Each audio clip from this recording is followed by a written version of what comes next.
জীবনে এমন কিছু মানুষ থাকে যাদের জন্য আমরা নতুন করে বাঁচতে শিখি। আর সেই মানুষটি যদি আপনার জীবন থেকে চিরদিনের জন্য হারিয়ে যায়, তাহলে আপনি কি করবেন? এমন সব প্রশ্নের উত্তর রয়েছে এই ছোট্ট ভালোবাসার গল্পে, যেটি আপনার হৃদয়ে গেঁথে যাবে। কথা দিচ্ছি, গল্পটি আপনাকে নিরাশ করবে না। তো কথা না বাড়িয়ে চলুন শুরু করা যাক।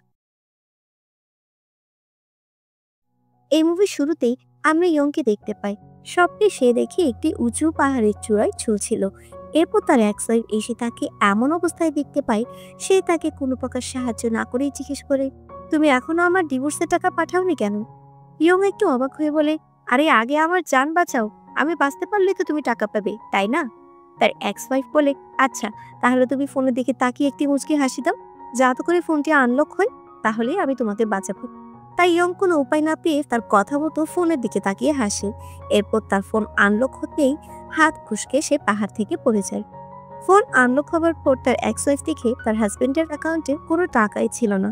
আর এরপর সিম কাট হয়। আমরা দেখতে পাই হারা ছিল একজন ডিভোর্স লয়ার। কোরিয়াতে সে অনেক ফেমাস ছিল এবং অনেক বড় বড় ডিভোর্স থেকে সে সলভ করেছে। আর তার হাজবেন্ডও একজন ডিভোর্স লয়ার ছিল। 10 বছরের সম্পর্কের পর তাদের বিয়ে হয়, কিন্তু কিছু বছর যেতে না যেতে তাদের বিচ্ছেদ হয়ে যায়, কারণ ইয়ং অন্য একটি মেয়ের সাথে পরকীয়ায় আসক্ত হয়ে যায় এবং তার বউকে ধোঁকা দিতে থাকে। যেহেতু ইয়ং এর ভুল ছিল, তাই ডিভোর্সের পর আইন অনুযায়ী তাকে অনেক টাকা পে করতে হবে তার বউকে। আর ইয়ং এর ডিভোর্সের পর তার কাছে কোনো কেস আসতো না, তাই বলাই যাচ্ছে তার ইনকামের এখন কোনো সোর্স নেই, সকল ইনকাম বন্ধ হয়ে গেছে। এরপর আমরা দেখতে পাই হারা টিভিতে ইন্টারভিউ দিচ্ছিল। অপরদিকে ইয়ং এর কাছে কিছু গুন্ডা আসে। তারা তাকে কিছুক্ষণ মারধর করে আসলে সে তাদের কাছ থেকে টাকা ধার নিয়েছিল। ইয়ং এর বর্তমান আর্থিক অবস্থা খারাপ থাকায় সে তাদের টাকা পরিশোধ করতে পারছিল না। তারপর আমরা দেখি হারা ইন্টারভিউ শেষ করে বাসায় যাচ্ছিল। তখন একজন লোক এসে বলে, কোরিয়ার সব থেকে বড় অভিনেতা আপনাকে তার কেস নেবার জন্য বলছে। এরপর হারা অফিসে আসলে তার সিনিয়র এবং কলিগরা বলছিল, এত বড় সেলিব্রিটি হারাকে কেন কেস দিচ্ছে, সে তো তার থেকে বড় উকিলের কাছে যেতেই পারত। তখন হারার কলিগ পাশ থেকে বলে, হয়তো সে দেশের সব থেকে বড় উকিলের কাছে গিয়েছিল, কিন্তু তারা হয়তো কেসটি হেরে গিয়েছে, এজন্য হয়তো তারা হারার সাহায্য নিতে চাচ্ছে। তাই হারা পরের দিন সে অভিনেতার সাথে দেখা করে। তার নাম ছিল ধ্রুবন। সে চাচ্ছিল তার বইয়ের নামে কেস করতে, যাতে সে $5 বিলিয়ন আদায় করতে চায়, কারণ তার ওয়াইফ তাকে ধোঁকা দিয়েছেন। সে হারাকে একটি এগ্রিমেন্ট দেখায়। এখানে তাদের দুজনের সাইন ছিল, যেখানে লেখা তাদের দুজনের মধ্যে কেউ যদি চিট করে তাহলে ডিভোর্সের সময় কি কি শর্ত থাকবে। কিন্তু এরকম অদ্ভুত এগ্রিমেন্টের জন্য কোনো উকিল তার কেসটি নিতে চায়নি। এখানে আমরা তাদের ভালোবাসা দেখেই বুঝতে পারছি ধ্রুবন তার বউকে কতটা ভালোবাসে। আর ধ্রুবনের সাথে তার ওয়াইফের প্রথম দেখা হয় সেই সেটে। এমনভাবে ধোঁকা দেবার কারণে ধ্রুবন তার উপর প্রতিশোধ নিতে চায়। অফিসে হারার বস তাকে বলছিল, তুমি কেন তার কেস নিতে গেলে? এখানে আমরা সবাই দেখতে পাচ্ছি তুমি এই কেসটা হেরেই যাবে।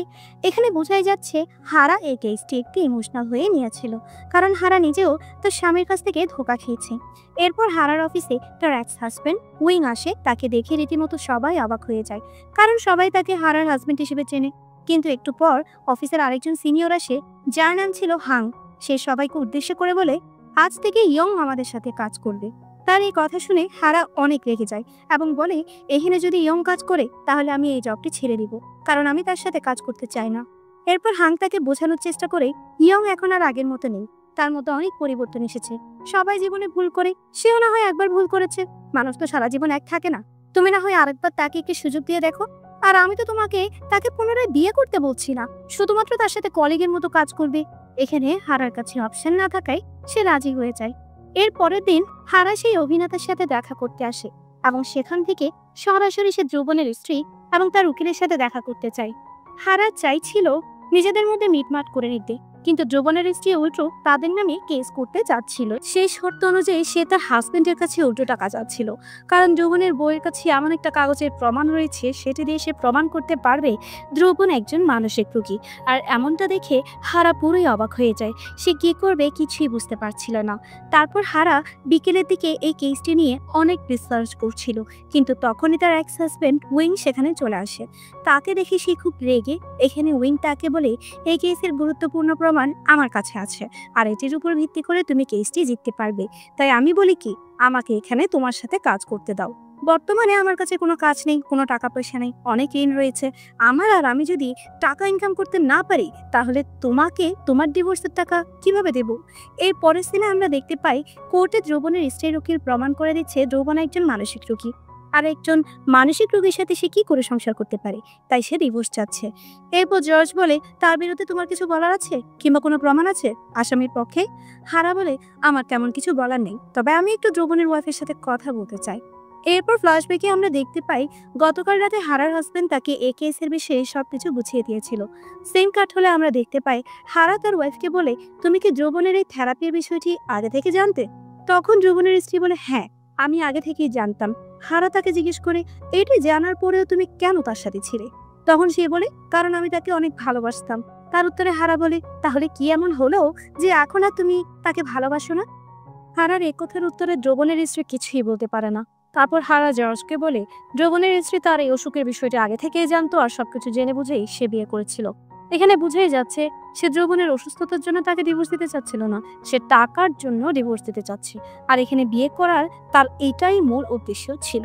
আর এখানে প্রমাণ হয়ে যায় দ্রবণের স্ত্রী আসলে দোষী। তাই জজ তার স্ত্রীকে দ্রবণকে টাকা ফেরত দিতে বলে। দ্রবণ এখানে বড় অ্যামাউন্ট পেয়ে যায়, কিন্তু দ্রবণের এখনো মন ভরে না। সে হারাকে বলে, তুমি সবার সামনে তাকে চিটার প্রমাণ করতে পারোনি। হারা তাকে সান্ত্বনা দেবার জন্য বলে, আপনি আপনার টাকা পেয়ে গেছেন, আর এখানে আমার কাছে কোনো প্রমাণও ছিল না, তাই কেসটি জেতার জন্য আমার আর কিছুই করার ছিল না। আর ঠিক তখনই দ্রবণের কাছে কল আসে। তারা শুনতে পায় দ্রবণের স্ত্রী তারই বডিগার্ডের সাথে প্রেমের সম্পর্ক করে। এখানে তারা দুজনই অনেকই অবাক হয়ে যায়। এর কারণ হচ্ছে সেই বডিগার্ড দ্রবণের সাথে সবসময় থাকতে, এমনকি এই কেসটি তার বডিগার্ড হারাকে দেবার প্রস্তাব করে। সে ভেবে নিয়েছিল হারা এই কেসটি নিলে সে হেরে যাবে এবং তাদের ডিভোর্স হয়ে যাবে। এতে করে সে গার্ড দ্রবণের স্ত্রীকে বিয়ে করতে পারবে। এই কথাগুলো শোনার পর দ্রবণ অনেক কষ্ট পায়। এরপর সে তার ওয়াইফকে অনেক হাসি খুশি দেখতে পায়। সে কারোর সাথে ফোনে হেসে হেসে কথা বলছিল। এটি দেখে দ্রবণের অনেক রাগ হয়, তাই সে কোনো কিছু না ভেবে তাকে গাড়ি চাপা দেবার চেষ্টা করে, কিন্তু সে কিছু একটা ভেবে তাকে না মেরে গাড়ি থামিয়ে দেয়। অপরদিকে হারা এসব দেখে সে দ্রবণকে বলে, আমি আমার স্বামীর সাথে 10 বছর ছিলাম, আমাদের ভালোবাসা অনেক গভীর ছিল, কিন্তু তারপরও আমাদের সম্পর্ক ভেঙে যায়। তাই হারা বলে, আমি আমার জীবন থেকে শিখেছি আমরা আসলে আনন্দ শুধুমাত্র একটি বিষয় থেকেই পেতে পারি। যৌবন বলে, সেটা কিভাবে? তখন হারা বলে, আমরা আমাদের মন থেকে যেসব কাজ করতে ভালোবাসি সেগুলো কাজ করার মাধ্যমে জীবনে আসল আনন্দ খুঁজে পাবো। এই পরের দৃশ্যে আমরা দেখতে পাই কেসটি জিতার কারণে সবাই সেখানে সেলিব্রেট করে। এরপর তারা খবর দেখতে পায় যৌবন হলিউডে শুটিং করার জন্য বাহিরের দেশে চলে যাবে। সে চাচ্ছে তার ট্যালেন্ট সারা বিশ্বের সামনে তুলে ধরবে। ইন্টারভিউ চলাকালীন সে বলে, আমাকে একজন বলেছে জীবনে আসল খুশি তখনই আসে যখন তুমি নিজের মনের মতো কাজ করবে। এই খবর দেখে মনে মনে খুব খুশি হয়। আর ঠিক সেই মুহূর্তে ইয়ং হারার রুমে আসে এবং বলে, আমার দেওয়া পরামর্শে তো তুই এই কেসটি জিততে পেরেছ, তুমি কি আমার সাথে ডিনারে যাবে?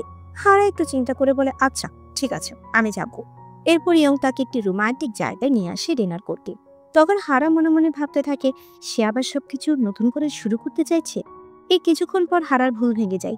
এখানে সে দেখতে পায় ইয়ম তার এক বন্ধু মিনের সাথে ডেট করানোর জন্য তাকে এখানে নিয়ে এসেছে। এইসব দেখে সে রীতিমতো অবাক। সে ভাবছে এখন সে কি করতে পারে, তার কি করণীয়। আসলে মিন ইয়ংকে তার বড় ভাইয়ের মতো ভাবে, আর অনেক আগে থেকে সে হারাকে অনেক পছন্দ করত। এর পরের দিন হারা এইসব কিছু তার সেই কলিগ বেস্ট ফ্রেন্ডকে বলছিল। তার ফ্রেন্ড বলে, ভালোই হয়েছে, তুমি এখন মিনের সাথে ডেট করতে পারো এবং তোমার এক্স হাজব্যান্ডকে মেসেজ করে জানিয়ে দিও মিন তার থেকে কতটা বেটার। এতে করে সে অনেক হিংসে করবে, কিন্তু তার কিছুই করার থাকবে না। উপর মেনের আমরা হারাকে দেখতে পাই। এখানে বোঝাই যাচ্ছে মেন তার জন্য কতটা পারফেক্ট ছেলে। দেখতে শুনতে অনেক ভালো, সে ইউএসএ থাকতো এবং তার অনেক ভালো একটি জব রয়েছে, বলা যায় ওয়েল সেটেলড। এমনকি তার পরিবারও অনেক প্রভাবশালী ছিল, কিন্তু এখানে হারা তার সাথে কোনোভাবেই নিজেকে মানিয়ে নিতে পারছে না। এরপর অফিসে তারা সবাই আড্ডা দিচ্ছিল, কিন্তু তখনই তাদের কাছে একটি নতুন কেস আসে। সেখানে দেখা যাচ্ছে একটি মেয়ে তার হাজবেন্ডের কাছ থেকে ডিভোর্স চাইছে, কিন্তু তার হাজবেন্ড তাকে কোনোভাবেই ডিভোর্স দিতে প্রস্তুত নয়। তাই হারা এই কেসটি নেয় এবং তার পার্টনার হিসেবে উইং তার সাথে জয়েন করে। কিন্তু এখানে সেই কেসটি হারা প্রমাণ করতে পারেনি, এই জন্য তার মন অনেক খারাপ। তখন সে মন ভালো করার জন্য মিনের সাথে দেখা করতে আসে। তাদের দুজনের মধ্যে অনেক কথাবার্তা হয় এবং গাড়িতে হারা তাকে কিস পর্যন্ত করতে চাচ্ছিল এবং ছোট করে কিস করার পর তারা দুজনে অনেক ক্লোজ হয়ে যায়। এমনকি তারা দুজন দুজনকে বোঝার ট্রাই করছিল। এরপরের দিন উইং সেই কেসটির বিষয়ে জানতে সেই মেয়েটি হাজবেন্ডের সাথে দেখা করে এবং বলে, তোমাদের দুজনের মধ্যে আসলে সমস্যা কোথায়? তারা এই কথা শুনে ছেলেটি তাকে কিছুই বলে না। এরপর হারা দেখা করতে আসে। হারা তার সাথে খুব সুন্দর করে কথা বলে এবং চালাকির মাধ্যমে তার থেকে সব কথা বের করে নেয়। এখানে হারা জানতে পারে ছেলেটির চুল পড়ার সমস্যা ছিল, তাই চুল পড়া কমাতে সে মেডিসিন নিত, যার কারণে ছেলেটির শারীরিক শক্তি অনেক কমে গিয়েছিল। এই জন্য সে তার বউয়ের কাছে যেতে পারতো না, তাই মেয়েটি তার কাছ থেকে ডিভোর্স চাচ্ছিল। হারা তখন হেসে বলে, এটি কোনো সমস্যা? তুমি আগে বললে আমি এটা সমাধান করে দিতাম। আমি তোমাকে ডিভোর্সের সব টাকা নেওয়ার ব্যবস্থা করে দিচ্ছি। কিছুদিন পর হারা মিনের সাথে আবার দেখা করতে আসে। ঠিক সেই মুহূর্তে সেই উইং এর সাথে অন্য একটি মেয়েকে দেখতে পায়। হারা তাদেরকে ফলো করে এখানে দেখতে পাই এটা সেই মেয়ে যার জন্য তাদের ডিভোর্স হয়েছে। মেয়েটির নাম ছিল স্টিকি এবং হারা তাদের কাছে এসে বলে, অন্যের হাজবেন্ডের সাথে ডলাডলি করতে অনেক ভালো লাগে, তাই না? তার এই কথা শুনে সুহি বলে, তুমিও তো এখানে অন্য একজনের সাথে এসেছো, আর ইয়ং তো এখন আর তোমার হাজবেন্ড নয়, তাই এই বিষয়ে তোমার কথা বলা মানায় না। সিচুয়েশন বিপে যাবার দিকে, তাই ইয়ং তাদের দুজনকে শান্ত করার জন্য হারাকে বুঝাই, এখানে আমরা ডেটে আসিনি, সুহির হাজবেন্ডের সাথে ডিভোর্স হয়েছে, এই জন্য সে আমাকে তার কেসের জন্য হায়ার করতে এসেছে, কারণ সে তার এক্স হাজবেন্ডের কাছ থেকে তার মেয়ে সন্তানকে ফেরত চায়। এখনো সুহি মেয়ে তার এক্স হাজবেন্ডের কাছে রয়েছে। এখানে হারা সুহির উপর প্রতিশোধ নেওয়ার জন্য তার হাজবেন্ডের উকিল হয়ে যায়। এইসব দেখে ইয়ং অনেক আপসেট হয়ে যায়। সে তার সিনিয়রকে বলে, হারা ভুল ভাবছে, আমি তাকে কিভাবে বোঝাবো? এরপর আমরা দেখতে পাই কোর্টের প্রথম দিন হারা কেসটি জিতেই যাচ্ছিল। হারা এখানে প্রমাণ করে দেয় সুহি নিজে তার মেয়েকে ছেড়ে চলে গিয়েছে। সে একজন দায়িত্ব জ্ঞানহীন মা, এই জন্য চাইলেই সে তার মেয়েকে তার কাছে নিতে পারে না। প্রথম দিনে সে তাদের দুজনের অবস্থা খারাপ করে দেয়, আর কোর্টে এসব প্রমাণ করতে পেরে সে অনেক খুশি ছিল। হারার এই প্রতিশোধ নেবার খেলায় সুহির হাজবেন্ডের অনেক লাভ হচ্ছিল। এরপর হারার অফিসের কলিগরা ডিনার করছিল। ডিনার শেষে হারার বেস্ট ফ্রেন্ড বিবি যখন বাসায় যাচ্ছিল, তখন সে সিবুককে দেখতে পায়। সে ডিসেন্ট পার্সন ছিল। সে আগের যুগের মানুষের মতোই ভাবতো। মডার্ন যুগের রিলেশনশিপ তার একদমই পছন্দ ছিল না। সে তার ফ্যামিলির প্রতি দায়িত্ববান ছিল, আর আজকে সে বিবির পছন্দের পারফিউম লাগায়, তাই সে তার অনেক কাছে চলে যেতে তার শরীর থেকে ঘ্রাণ নিতে পারে। এর পরের সিনে তাদের দুজনকে আমরা বেডে দেখতে পাই। আসলে এখানে বোঝাই যাচ্ছে তাদের রাগ কেমন কাটলো। এরপর থেকে তারা দুজনে একে অপরের সাথে দেখা করতে থাকে। এখানে সিবু কিন্তু হিবির সাথে রিলেশনে যেতে চায়, কিন্তু তাদের কাছাকাছি আসা এবং একে অপরের সাথে বারবার দেখা হওয়াতে এখন সিবুকেও রিলেশনশিপ কন্টিনিউ রাখছে।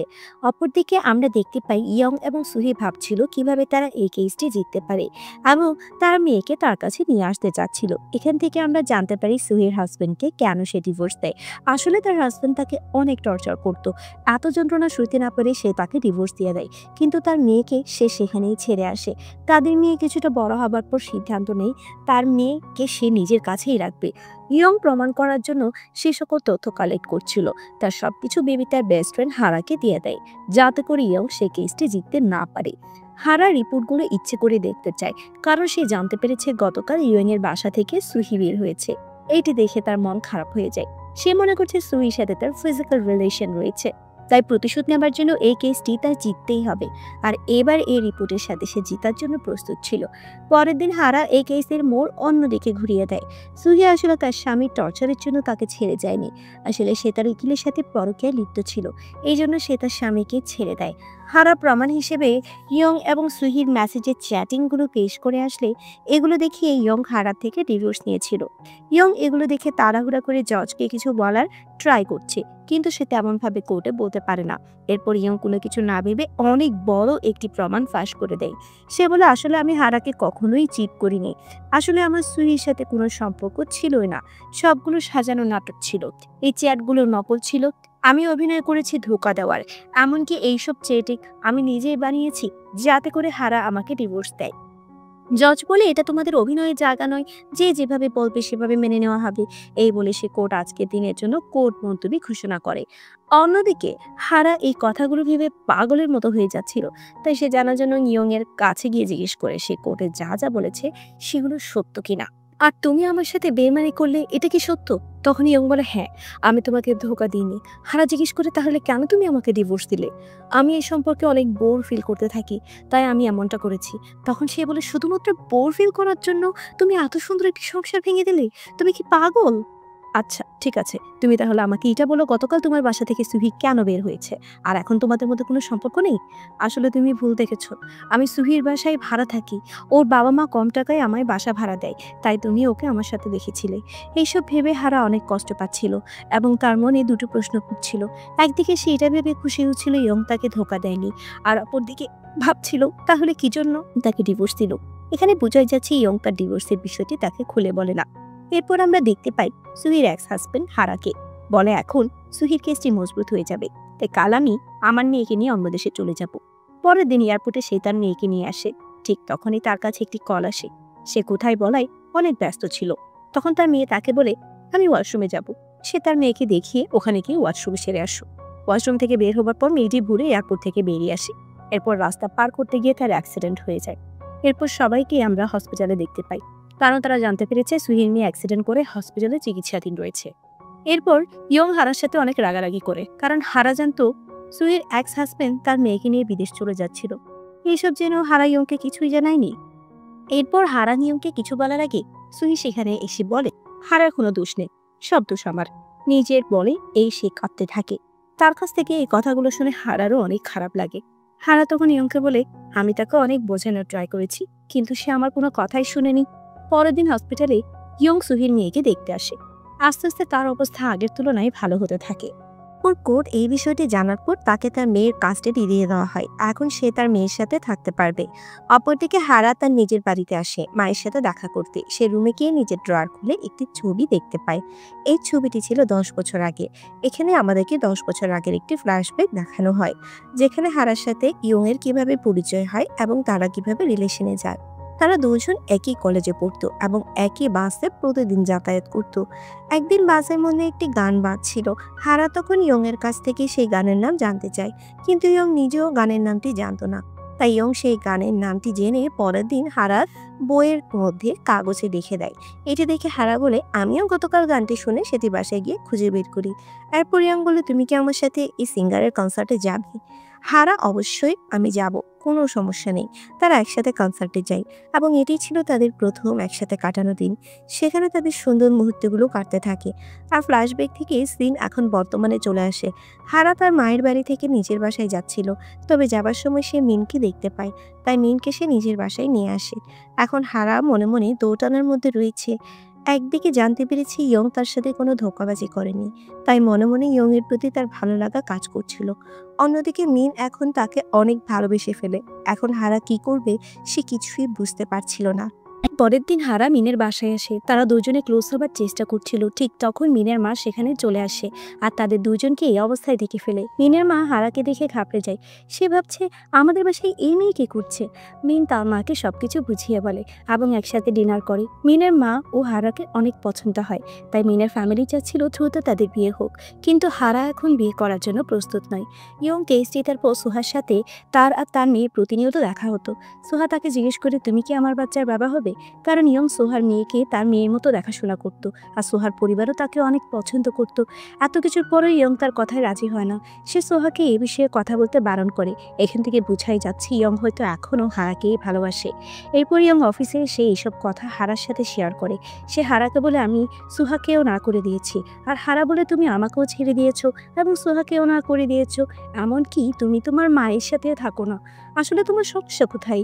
ইয়ং তাকে কিছু না বলে সেখান থেকে চলে যায়। এর পরের দিন আমরা দেখতে পাই অফিসের সবাই মিটিং করার জন্য প্রস্তুত হয়, কিন্তু সেখানে ইয়ং অনুপস্থিত ছিল। হারা জিজ্ঞেস করে ইয়ং কোথায়, তখন সিবুক বলে আসলে ইয়ং অনেক বছর পর তার মায়ের সাথে দেখা করতে গিয়েছে। এটি শুনে হারা অনেক খুশি হয় এবং মনে মনে ভাবে ইয়ং এবার আমার কথা শুনলো। পরের দিনে দেখতে পাই ইয়ং তার মায়ের বাসায় যায়। সেখানে তার মাও একা থাকতো, কারণ ইয়ং এর বাবার সাথে অনেকদিন আগে তার মায়ের ডিভোর্স হয়ে যায়। ইয়ং এর মা অনেক বড় লোক ছিল, কিন্তু সে তার ছেলেকে কিছুই দেয়নি, কারণ ইয়ং হারাকে ডিভোর্স দিয়ে দিয়েছে। এরপর থেকে সে তার মাকে রেগুলার চেকআপের জন্য নিয়ে যেত। হসপিটাল থেকে ফেরার পথে হঠাৎ করে ইয়ং এর সাথে হারার বাবা দেখা হয়ে যায়। তার সাথে ছোট একটি মেয়ে ছিল। ইয়ং এখানে এক শ্বশুরের সাথে দেখা হয়ে অবাক হয়ে যায়। এরপর ইয়ং জানতে পারে এই মেয়েটি হারার সৎ বোন। হারা এখনো পর্যন্ত এই বিষয়ে কিছুই জানতো না, কিন্তু এই মেয়েটির মা হারার বাবার কাছে তার সম্পত্তি চেয়ে বসে। হারার বাবা যদি সম্পত্তির ভাগ না দেয় তাহলে সে তার নামে কেস করে দিবে। হারার বাবা বলে প্লিজ এইসব কথা তুমি আমার মেয়েকে জানিও না, সে অনেক কষ্ট পাবে। ইয়ং বলে আপনি কেমন বাবা, নিজের মেয়েকে এমনভাবে ঠকাতে পারলেন? এরপর একটি মেয়ে তার কাছে কেসের জন্য আসে। এখানে তার বর্ণনাতে হারার বাবার কেসের মতোই লাগছিল। মহিলাটি বলছিল, আপনি আমাকে ন্যায্য বিচার পাইয়ে দিন। ইয়ং অনেকভাবেই সে বুঝতে পারছিল না কি করে এসব বলবে, তাই সে কোনো কিছু না ভেবে হারাকে তার বাবার সত্যটা বলে দেয়। এসব কথা শুনে হারা অনেক রেগে যায়। এরপর সে তার বাবার সাথে দেখা করতে যায় এবং তার বাবাকে বলে, আপনি একজন ভালো উকিলকে হায়ার করে নেন, কারণ ওই মহিলার হয়ে আমি আপনার বিরুদ্ধে কেস তুলব। কথাগুলো বলে সে তার বাবার সাথে সমস্ত সম্পর্ক ছিন্ন করে। অপরদিকে আমরা জানতে পারি যে মেয়েটি সেদিন কেস নিয়ে এসেছিল আসলে এটি হারার বাবার কেস ছিল না, শুধুমাত্র বর্ণনা হারা বাবার কেসের মতোই ছিল। কিন্তু তার কারণে হারা বাবার সত্যটি হারা জানতে পারে। এরপর হারা তার মায়ের কাছে গিয়ে সমস্ত সত্য কথা বলে দেয় আর বলে, বাবা তোমাকে এতদিন ধরে ধোকা দিয়ে যাচ্ছি। এসব শুনে হারার মা অনেক কষ্ট পায়, তাই হারা তাকে বলে, তুমি বাবাকে ডিভোর্স দিয়ে দাও। তখন হারার মা বলে, আমি যদি তোমার বাবাকে এত সহজে ডিভোর্স দিয়ে দিই তাহলে তো মুক্তি পেয়ে যাবে। এরপর সে ওই মহিলার সাথে সুখে শান্তিতে সংসার করবে। আমি তাকে কোনোভাবেই ডিভোর্স দিব না, তাকে আমার সাথেই থাকতে হবে এবং প্রতিনিয়ত তিলে তিলে কষ্ট পাবে, আর এটি হবে তার সব থেকে বড় শাস্তি। এরপর হারা ইয়ংয়ের সাথে এইসব বিষয় শেয়ার করে। এদিকে ইয়ং হারাকে বোঝায় আর বলে, ডিভোর্সের পর তোমার মা তো সারা জীবন একা একা থাকতে পারবে না, তার থেকে বরং তুমি তোমার মাকে বলো তোমার বাবার সাথে এই ঝামেলা মিটমাট করে নিতে। এদিকে সেম কথা সে মিনকে শেয়ার করলে সে বলে, তোমার মায়ের উচিত তোমার বাবাকে এখনই ডিভোর্স দিয়ে দেয়া এবং তোমার সাথে থাকা। তখন হারা বলে, আমি ঠিক এমনটাই করতে বলেছি, কিন্তু আমার মা কোনোভাবে রাজি হচ্ছে না। ঠিক আছে, তোমাদের পরিবারের পার্সোনাল ইস্যু নিয়ে আমি আর কিছু বলতে চাই না। এটি শুনে হারার অনেক খারাপ লাগে। সেভাবে মিন হয়তো তাকে কখনো নিজের মনেই করেনি, তার ফ্যামিলির কষ্টকে নিজের কষ্ট হিসেবে অনুভব করেনি। এই জন্য সে হয়তো হারার দুঃখ কষ্টগুলোকে কখনোই বুঝতে চেষ্টা করেনি। এইসব বিষয় নিয়ে তাদের দুজনের মধ্যে ঝগড়া হয় এবং ব্রেকআপও হয়ে যায়। মিন তাকে বলে, আমি জানি তোমার মধ্যে এখনো ইয়ং রয়েছে, এই জন্যই তুমি আমাকে কাছের মানুষ ভাবতে পারছো না, আর এখন আমার মনেই হচ্ছে তোমার ইয়ং এর সাথেই থাকা উচিত। তুমি ভালো করে চিন্তা ভাবনা করে সিদ্ধান্ত নাও। এর পরের দিনে আমরা দেখতে পাই হারার কাছে স্কুলের একটি মেয়ে আসে। আসলে এটি ছিল হারার সৎ বোন। সে এখানে তার সাথে থাকার জন্য এসেছিল, তাই হারা তাকে বলে, তুমি এখান থেকে চলে যাও, আমি তোমার সাথে থাকতে চাই না।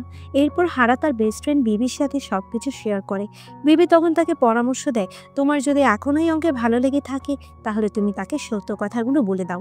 অপরদিকে ইয়ং সেই মহিলার কেসটি নিয়ে বিজি ছিল, যার কারণে হারার বাবার সত্য সবার সামনে আসে। আর এই মহিলাটির বিয়ে ওই লোকটির সাথে হয়নি, তাদের মধ্যে সম্পর্ক থাকার কারণে একটি মেয়ের জন্ম হয়, কিন্তু ওই লোকটির আগে থেকে একটি ফ্যামিলি ছিল, তাই লোকটি মহিলাটিকে গুরুত্ব দিচ্ছিল না, এমনকি সে তার মেয়েকেও গ্রহণ করছিল না। এই জন্য সে রেগে গিয়ে লোকটির উপর ছুরি দিয়ে হামলা করে দেয়। আর বর্তমানে ওই লোকটি এখন হসপিটালে আছে আর তার ফ্যামিলি এই মহিলার নামে কেস করেছে। অপরদিকে আমরা জানতে পারি এই কেসটি যে উকিল লিড করছে সেটি আসলে ইয়ং এর ছোটবেলার বন্ধু। আর ইন্টারেস্টিং বিষয় হচ্ছে সেও হারাকে পছন্দ করত, কিন্তু হারা ইয়ংকে ছাড়া অন্য কাউকে পাত্তাই দিত না, তাই ইয়ং এর ফ্রেন্ডের আর কিছুই করার থাকে না। তাই এই বিষয়টি নিয়ে বলাই যাচ্ছে তাদের দুজনের মধ্যে শত্রুতা ছিল, আর তাদের জন্য এখন এই কেসটি অনেক গুরুত্বপূর্ণ ছিল, কারণ কেউ কারো কাছে হারতে চাচ্ছে না। এরপর কোর্টের দৃশ্য দেখানো হয়। এখানে এই মহিলার নামে অনেক প্রমাণ পেশ করা হয়। মহিলার মেয়ে বলে, আমার মাকে আপনি সাহায্য করুন, জেনে যাওয়ার থেকে আপনিই জানে তাকে বাঁচাতে পারবেন। কিন্তু ঠিক সেই মুহূর্তে জানতে পারা যায় যে লোকটিকে তার মা আঘাত করেছিল সে হসপিটালে মারা যায়, আর এখন বর্তমানে এই কেসটি মার্ডারে পরিণত হয়ে গিয়েছে। এইসব থেকে ইয়ং বুঝতে পারছিল সেই কেসটি কিভাবে জিতবে। এর পরের দিনে আমরা দেখতে পাই হারা ইয়ং এর কাছে আসার চেষ্টা করছিল এবং তাকে প্রপোজ করে, কিন্তু ইয়ং অনেক বিজি থাকায় হারাকে রিজেক্ট করে দেয়। কিন্তু হারা হাল ছাড়ে না, সে বারবার রিকোয়েস্ট করতে থাকে আর বারবার ইয়ং তাকে মানা করে দেয়। এর পরের দিন কোর্টে ইয়ং সেই লোকটি ডাক্তারকে ডাকে এবং জিজ্ঞাসা করে সে কিভাবে মারা গিয়েছে। তখন ডাক্তার সত্য কথা তুলে ধরে। সে বলে লোকটি আগে থেকে অনেক বড় রোগ ছিল, সে ছুরির আঘাতে মরেনি। তখন ইয়ং প্রমাণ করতে চায় আসলে মহিলাটি তার হাজবেন্ডকে কোনো ছুরি মারেনি। এই উত্তরের বিপরীতে পক্ষের উকিল বলে তার কাছে সবসময় ছুরি ছিল, যাতে সে সুযোগ পেলে তার স্বামীকে হত্যা করবে। এরপর ইয়ং সকলকে বোঝাতে থাকে আসলে সম্পর্ক অনেক ধরনের হয়ে থাকে। আমরা একসময় যাকে মন থেকে ভালোবাসি, সময় পরিবর্তন হলে তাকে ঘৃণা করতে থাকি আর মনের অজান্তে অনেক বড় বড় ভুল করে ফেলি। আর ঠিক এই মহিলার সাথে এমনটাই হয়েছে। সে ওই ব্যক্তিকে অনেক ভালোবাসতো, কিন্তু ভালোবাসায় ধোঁকা দেবার কারণে সে তাকে মারতে চাইতে, কিন্তু তাকে যখন মারতেই যাবে তখন সে তাকে মারতে পারেনি, কারণ ভালোবাসার কাছে ঘৃণা হেরে গিয়েছিল। আর জজ বুঝতে পারে এখানে সে তাকে মার্ডার করেনি, কিন্তু যেহেতু সে ছুরি নিজের কাছে রেখেছিল এবং তাকে মারার চেষ্টা করেছিল, তাই বিশেষ বিবেচনায় তাকে 7 বছরের শাস্তি দেওয়া হয়। ইয়ং কিছুটা উদাসীন হয়ে যায়, কারণ সে মহিলাটিকে শাস্তির হাত থেকে রক্ষা করতে পারেনি। এরপর সে মহিলাটি নিয়ে ইয়ং এর সাথে দেখা করে, আপনি যদিও কেসটি জিততে পারেননি, কিন্তু আপনার কারণে আমার মায়ের শাস্তি কম হয়েছে। আপনি আপনার দিক থেকে অনেক চেষ্টা করেছেন, এজন্য আমি আপনার প্রতি অনেক কৃতজ্ঞ। অপরদিকে তার বিপরীত পক্ষের উকিলের সাথে দেখা হয়। সে বলে, তোমার জন্য হারা এখন অনেক কষ্ট পাচ্ছে, আর তুমি কেসটাও জিততে পারোনি। এটি শুনে ইয়ং রেগে গিয়ে বলে, এই কেসে আমি নয়, বরং তুমিই হেরে গিয়েছো, আর হারাকে নিয়ে তোমার চিন্তা করতে হবে না। এই বলে সে সেখান থেকে চলে যায়। এরপর ইয়ং হারাকে কল করে, আর তার কল পেয়ে হারা অনেক খুশি হয়। এরপর ইয়ং হারাকে প্রপোজ করে আর বলে, আমরা কি সব আগের মতো করে শুরু করতে পারি? হারা বলে, আমি তোমাকে অনেক দিন ধরেই বলে চলছি, কিন্তু তুমি তো বুঝতেই চাইছো না। এরপর আমরা দেখতে পারি তাদের সম্পর্ক আবার আগের মতো ঠিক হয়ে যায়। একসাথে ডিনার করে এবং অনেক সুন্দর মুহূর্ত কাটায়। এমনকি তারা অফিসে গিয়ে লুকিয়ে লুকিয়ে দেখা করে একে অপরের সাথে। এরপর তারা বাসায় এসে এবং তাদের মধ্যে কিছু একটা হতেই চলেছে। যখনই তারা কিছু করতে যাবে, ঠিক তখনই বিবি হারাকে ফোন দেয়, আমি প্রেগনেন্ট। এটা শুনে তখন হারা অনেক সিরিয়াস হয়ে অন্য রুমে চলে আসে। হারা ভাবছিল, আমি যদি প্রেগনেন্ট হয়ে যাই তাহলে আমার কি হবে? এরপর হারা মুচকি হেসে রুম থেকে বেরিয়ে এসে ইয়ংকে বলে, তোমার যদি বেবি হয় তাহলে কি কোনো সমস্যা আছে? ইয়ং এর কাছে বেবি অনেক পছন্দের। সে বলে, বাচ্চা তো আমার অনেক পছন্দ, কিন্তু আমি এখনই কোনো বাচ্চা চাই না। আমার মনে হয় আমাদের যদি বেবি হয় তাহলে বাচ্চা নিয়ে অনেক বিজি হয়ে পড়বো, তখন আর নিজেদেরকে সময় দিতে পারবো না। কিন্তু এখানে হারা বাচ্চা নিতে চাইছিল, কারণ সে ভাবছিল বাচ্চা নিলে তাদের সম্পর্ক আগের থেকে অনেক গভীর হবে এবং ভালোবাসা দ্বিগুণ হবে। এদিকে বিবির বাচ্চার বাবা ছিল সিবু, কিন্তু বিবি হারাকে এ বিষয়ে কিছুই বলেনি, কারণ তার কাছে মনে হচ্ছিল সিবুক তাকে বিয়ে করবে না। পরের দিন সিবুক তার টেবিলে একটি মেডিকেল রিপোর্ট দেখতে পায়, তাই সে বিবির কাছে গিয়ে বলে, আমি তোমার মেডিকেল রিপোর্ট দেখেছি, তুমি কি আমাকে সত্য করে বলো এই বাচ্চার বাবা কি আমি? বিবি বলে, আমি যদি বলি এই বাচ্চার বাবা তুমি, তখন তুমি কি করবে? সিবুক তখন বলে, আমি তোমাকে বিয়ে করে নিব। বিবি তখন বলে, আমি তোমাকে বিয়ে করতে চাই না, তোমার আর আমার মধ্যে অনেক অমিল, আমি তোমার জন্য নিজেকে পরিবর্তন করার চেষ্টা করব। এখানে সিবুক এই জন্য এই কথাগুলো বলছিল, সে চায় নিজের একটি ফ্যামিলি থাকুক। এরপর সিবুক বিবিকে একটি জায়গায় নিয়ে আসে। বিবি বলে, তুমি কি আমাকে মেনে ফেলবে? ঠিক তখনই সিবুক তাকে অনেক রোমান্টিক ভাবে প্রপোজ করে, তাই বিবি আর তাকে না বলতে পারে না।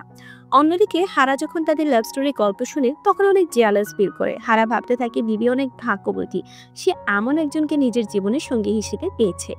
এরপর হারার মা হারার এক্স হাজবেন্ডকে ডাকে এবং বলে, তুমি তো আমার মেয়ের এক্স হাজবেন্ড, আর এখন তুমি আবার হারার সাথে রিলেশন করছো, তোমার কি কোনো লজ্জা নেই? দয়া করে তুমি আমার মেয়ের লাইফ থেকে চলে যাও। ইয়ং তার শাশুড়িকে বলে, আগের বার আমি নিজেই ছেড়ে দিয়েছিলাম, কিন্তু এখন আর আমি তাকে ছাড়তে পারবো না। সে যতদিন আমার সাথে থাকতে চাই আমি ততদিন তার সাথেই থাকবো। অন্যদিকে হারা বাচ্চা নেবার কথা চিন্তা করে, এই জন্য সে একটি প্ল্যান বানায়। হারা ইয়ং এর মাকে বলে, আপনি আপনার ছেলেকে একটি ফ্ল্যাট উপহার দিবেন, কিন্তু এটি তখনই করবেন যখন সে বাচ্চা নিতে রাজি হবে। এরপর ইয়ং এবং হারা তার মায়ের সাথে দেখা করতে আসে, কিন্তু এখানে তার প্ল্যান মতো কিছুই হয় না, বরং উল্টো হয়। তার মা ইয়ংকে অনেক বকা দিতে থাকে। এইসব দিকে হারা অনেক ভয় পেয়ে যায় এবং অবাক হচ্ছে আসলে কি হচ্ছে এখানে। এরপর হারা গাড়িতে ইয়ং এর কাছে ক্ষমা চায়। সে বলে, আমার জন্য এইসব হলো। ইয়ং বলে, আসলে তোমার জন্য এখানে কিছুই হয়নি, এখানে সব দোষ আমার। এরপর ইয়ং তার ছোটবেলার গল্প হারাকে বলে। সে বলে, তার মা ছোটবেলায় তার বাবার কাছ থেকে ডিভোর্স দিয়েছিল, তখন আমি আর আমার ছোট বোন আমার মায়ের সাথেই থাকতাম।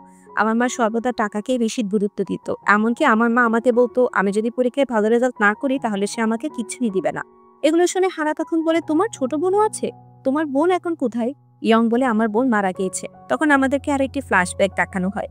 তারা যখন ছোট ছিল তখন তাদের মা সর্বদা বাহিরে থাকতো, আর ইয়ং ও তার ছোট বোনকে অনেক বেশি সময় দিত। এমনকি ইয়ং এর বন্ধুরা যখন ফুটবল খেলতে যেত তখন ইয়ং তাদের সাথে খেলতে যেত না, কারণ তার বোনকে দেখার মতো বাসায় কেউ থাকবে না। এখানে বলাই যাচ্ছে সে ছোট হয়েও তার বোনের দায়িত্ব নিজের কাঁধে তুলে নেয়। সে তার বোনের দেখাশোনা করত। একদিন দেখে তার বোন ঘুমিয়ে গিয়েছে, তাই সেভাবে আজকে সে খেলতে যাবে। ফুটবল খেলতে যাবার কিছুক্ষণ পর তার বোনের ঘুম ভেঙে যায়। ঘুম থেকে উঠে তার বোন তাকে খুঁজতে থাকে, কিন্তু ইয়ং তখন বাসায় ছিল না। এরপর তার বোন বাহিরে চলে যায়। রাস্তায় অ্যাক্সিডেন্ট হবার পর জানা যায় তার বোন সেই অ্যাক্সিডেন্টেই মারা যায়। আর ইয়ং এর মা এসব কিছুর জন্য ইয়ংকে দোষারোপ করতে থাকে। আর এসব কারণে ইয়ং এখন বাচ্চা নিতে অনেক ভয় পায়। সেভাবে তাদের বাচ্চা হলে তাদের সম্পর্ক এমনভাবে নষ্ট না হয়ে যায়। এইসব কথা শুনে হারা তাকে সান্ত্বনা দেয়। তখন ইয়ং বলে, এই কারণে সে হারাকে ডিভোর্স দিয়েছিল, কারণ বাচ্চা নেবার কথা শুনলে সে অনেক ভয় পেয়ে যায়। এর পরের দিন সকালে ইয়ং হারার রুমে আসে। হারা মোবাইলে তার মায়ের সাথে কথা বলছিল। সে তার মাকে বলে, যদি বাচ্চা নেবার জন্য রাজি না হয় তাহলে তাকে ছেড়ে দিব। আড়াল থেকে এইসব কথা শুনে ইয়ং অনেক কষ্ট পায় এবং মনে মনে ভাবে, আমি তাকে সবকিছুই বুঝিয়ে বললাম, তারপরে সে আমার কষ্ট বুঝলো না। আর তাই তারা আবারও আগের মতো একে অপরের থেকে আলাদা হয়ে যায়। অপরদিকে আমরা জানতে পারি হারা তার মায়ের সাথে তার অন্য এক কাজিনের কথা বলছিল। তাদের সংসারেও একই রকম প্রবলেম ছিল। এতে বোঝাই যাচ্ছে হারা ফোনে যা যা বলেছে তা ইয়ং এর হারার ব্যাপারে ছিল না, আর এই কাজিনের বিষয়টি নিয়ে আড়াল থেকে ইয়ং তাকে ভুল বুঝেছে। এই ছোট্ট ভুল বোঝাবুঝির কারণে তাদের আবার ব্রেকআপ হয়ে যায়। হারার কাছে এখন মনে হয় সে অনেক সেলফিশ, সে তার কথার কোনো গুরুত্বই দেয় না। আর অন্যদিকে ইয়ং ভাবছে সবকিছু খুলে বলার পরও কেন সে আমাকে বুঝতে পারলো না। এরপর আমরা লিখতে পাই ইয়ং এর মা তার ছেলের নামে কেস করে দেয়। ইয়ং এর মা চাইছিল সে এখন বিয়ে করুক, আর যদি না করে তাহলে ছোট থেকে এই পর্যন্ত তার মায়ের কাছে যত টাকা নিয়েছে সব ফেরত দিতে হবে। অন্যদিকে দেখতে পাই হারার কাছে একটি কেস আসে যেখানে একটি মেয়ে তার হাজবেন্ডের সাথে বারবার চিট করছিল, কিন্তু তারপরও তার মন বেশি খারাপ ছিল না। তখন সে হারাকে বলে হয়তো কিছু কিছু ভালোবাসা সর্বদা এমন অপরিপূর্ণই থেকে যায়। তার এই কথা শোনার পর হারা ভাবে সে আর ইয়ং এর সাথে পুরো সম্পর্কই রাখবে না, তাদের ভালোবাসাটাও এভাবে অপূর্ণই থেকে যাক। এসব ভেবে হারা ইয়ংকে ফোন করে বলে তুমি কখনো আমার সাথে ভালো ব্যবহার করবে না, তোমার এত ভালো ব্যবহারের জন্য আমি তোমার প্রতি এভাবে দুর্বল হয়ে যাই। আর এখন থেকে তুমি আমাকে কোনো দিনও কল দিবে না, আমি তোমার জীবন থেকে একেবারেই চলে যেতে চাই। পরের দিন হারা জানতে পারে তার মা ইয়ংকে তার লাইফ থেকে চলে যেতে বলেছিল। তাই হারা ইয়ং এর সাথে দেখা করতে আসে এবং বলে তুমি আমার মায়ের কথায় আমার লাইফ থেকে দূরে চলে গিয়েছিলে, তাই না? এসব বলে হারা আবারও তার সাথে সম্পর্ক টিকিয়ে রাখতে চাইছিল, কিন্তু হারা এখনো জানতো না ইয়ং তাকে সেদিনের ফোনের কথা শোনার জন্য ভুল ভেবেছিল। তাই ইয়ং হারাকে এড়িয়ে চলতে চাচ্ছিল, কিন্তু হারা বলে কেন তুমি আমাকে এড়িয়ে চলছো, এর কারণটা তো আমাকে বলবে। আর ঠিক তখনই ইয়ং এর কাছে একটি মেসেজ আসে। সে জানতে পারে তার মা তার নামে কেস করে দিয়েছে। এইসব থেকে ইয়ং অনেক রেগে যায় এবং রাগের মাথায় কোনো কিছু বুঝতে না পেরে সে হারাকে অনেক উল্টোপাল্টা কথা শুনিয়ে দেয়। ইয়ং আরো বলে আমি তোমাকে বিশ্বাস করে সব বলেছিলাম, কিন্তু তুমি কি করলে, তুমি আমার সাথে ব্রেকআপ করার কথা চিন্তা করলে। হারা শুনে বলে আমি কখন এই কথা বলেছি। হারার অনেক রাগ হচ্ছিল, তাই সে সেখান থেকে চলে যায়। এরপর হারার কাছে একটি কল আসে। সে জানতে পারে তার মায়ের শরীর অনেক খারাপ, তাকে হসপিটালে ভর্তি করানো হয়েছে। এরপর হারা ইয়ংকে নিয়ে হসপিটালে চলে আসে তার মাকে দেখতে। ডাক্তার বলে তোমার মায়ের এখনো জ্ঞান ফিরেনি, তুমি চাইলে তার সাথে দেখা করতে পারো। ইয়ং হারার কাছে ক্ষমা চায় এবং বলে তুমি সর্বদা আমার সাথে ভালো ব্যবহার করেছো, আমার পাশেই থেকেছো, কিন্তু আমি তোমাকে বোঝার চেষ্টাই করিনি। হারা বলে আমার মনে হয় এখন তোমার মায়ের সাথে তোমার কথা বলা উচিত, হয়তো তুমি তোমার মাকে অনেক ভুল বুঝেছো, এখন তোমার তার কাছে ক্ষমা চাওয়া উচিত। তারপর ইয়ং তার মায়ের কাছে যায় এবং তাকে বলে আমি ছোট থেকে এখন পর্যন্ত কখনোই তোমার দেখাশোনা করতে পারিনি, কখনো ভালো একজন সন্তান হতে পারিনি। আমি সবসময় তোমাকে একা রেখে চলে গিয়েছিলাম, এমনকি আমার জন্য আমার বোন মারা গিয়েছে। আমি যদি সেদিন খেলতে না যেতাম তাহলে সে হয়তো আজকে বেঁচে থাকতো, তুমি আমাকে ক্ষমা করে দাও। তখনই তার মায়ের জ্ঞান ফিরে আর বলে তোমার বোনের মৃত্যুতে তোমার কোনো হাত নেই, হয়তো সে এই দুনিয়ায় খুব কম সময়ের জন্য এসেছিল, আর তাই হয়তো সে এখন আর আমাদের মাঝে নেই। সে তার ছেলেকে বলে আমার ভুলগুলো এখন আমি বুঝতে পারছি, সেদিন আমার ভুল হয়েছিল, রাগের মাথায় আমি তোমার উপরে দোষারোপ করেছিলাম, আর তোমার বোনের মৃত্যুতে তোমার কোনো হাত ছিল না। ইয়ং তার মাকে জড়িয়ে ধরে আর এখন যে দায়মুক্ত ভাবে তার বোনের মৃত্যুর জন্য, আর এখন সে নিজের সন্তান নেবার কথাও চিন্তা করে। এরপর সে অফিসে আসে এবং ভাবে হারাকে সে আবারও প্রপোজ করবে, কিন্তু অফিসে গিয়ে জানতে পারে হারা এই শহর ছেড়েই চলে যাচ্ছে। এরপর হারা ইয়ং এর কাছে আসে আর বলে আমি নিজের মতো করে থাকতে চাই। তার এই কথা শুনে ইয়ং তার মনের কথা হারাকে বলতে পারে না। অন্যদিকে সেবুক আর বিবির বিয়ে হচ্ছিল, তাদের বিয়ের অনুষ্ঠানে সবাই আসে। আমরা দেখি হারা যখন ইয়ংকে দেখে তখন ইয়ং তার বন্ধুদের সাথে হেসে হেসে আড্ডা দিচ্ছিল, আর যখন ইয়ং হারার দিকে তাকায় তখন হারাও তার বন্ধুদের সাথে হাসাহাসি করছিল। এরপর হারা সেখান থেকে চলে যায়, তার পিছু পিছু ইয়ং যায় এবং তাকে বলে আমাকে কি আর একটি সুযোগ দেওয়া যায় না, কিন্তু তাকে কিছু না বলেই সেখান থেকে চলে যায়। আর তারা দুজন দুদিকে হাঁটতে শুরু করে। আর এমন একটি স্যাড এন্ডিং এর মধ্য দিয়ে এই গল্পটি এখানেই শেষ হয়ে যায়। তো কেমন লাগলো গল্পটা কমেন্ট করে অবশ্যই জানাও। আমি আসছি আবারও নতুন একটি গল্প নিয়ে, ততক্ষণ ভালো থাকবে।